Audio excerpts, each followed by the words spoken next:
दृश्यमाननतरीतुल्यं निजान्तर्गतम् पश्यन्नातरिमायया पैरिवो भूतं यथा निद्रया यः साक्षात् पुरुते प्रभोजसमये स्वात्मानमेमात्वयम् कस्मै श्रीगुरुमूर्तये नमः इदं श्रीदक्षिणामूर्तये कस्मै श्रीगुरुमूर्तये नमः इदं श्रीदक्षिणामूर्तये बीजस्यान्तरिवां पुरोजगणितं प्राणिकम्पं पुनः मायाकल्पितदेशकारणलना वैचित्र्यचित्रीकृतम् मायादीव विचुण्डयस्त्यभिमहायोधिदयश्रीचया कस्मै श्रीगुरुमूर्तये नमः इदं श्रीदक्षिणामूर्तये कस्मै श्रीगुरुमूर्तये नमः इदं श्रीदक्षिणामूर्तये बीजस्यान्तरिवां पुरोजगरिणतं प्राणिकम्पं पुनः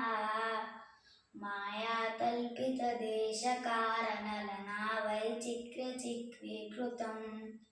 मायादीव विचुण्डयस्त्यभिमहायोधिदयश्रीचया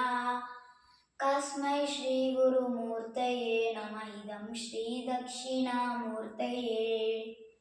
कस्मै श्रीगुरुमूर्तये नमः इदं श्रीदक्षिणामूर्तये नान्यत्किञ्चन नित्यरेन्दृशदृशो मायासमाचादनात् सर्वात्ममरोकसंवरणभो योधूतुषुत्तपुमात् प्रागस्यासविवित्रभोजसमये यत्यत्यविज्ञायते कस्मै श्रीगुरुमूर्तये नमः इदं श्रीदक्षिणामूर्तये कस्मै श्रीगुरुमूर्तये नमः इदं श्रीदक्षिणामूर्तये नानाचित्रवरोगरस्थितमहादीपप्रभाभास्वरम् नानं यस्य तु चक्षुरातिरननत्वालाबहिस्वम्बते जानामीदिकनेकबान्धननुवादेतस्तरस्तं च कस्मै श्रीगुरुमूर्तये नमः इदं श्रीदक्षिणामूर्तये कस्मै श्रीगुरुमूर्तये नमः इदं श्रीदक्षिणामूर्तये नान्यत्किञ्चन नित्यरेन्दिरुशतां यस्मादरस्पाद्विभोः कस्मै श्रीगुरुमूर्तये नमः इदं श्रीदक्षिणामूर्तये कस्मै श्रीगुरुमूर्तये नमः इदं श्रीदक्षिणामूर्तये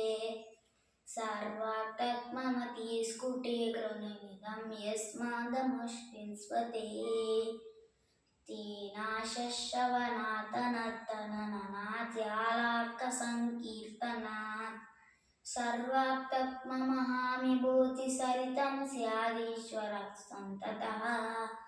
सिद्ध्यतर्पुणदर्शदा परिणतं चैश्वर्यमभ्याहतम्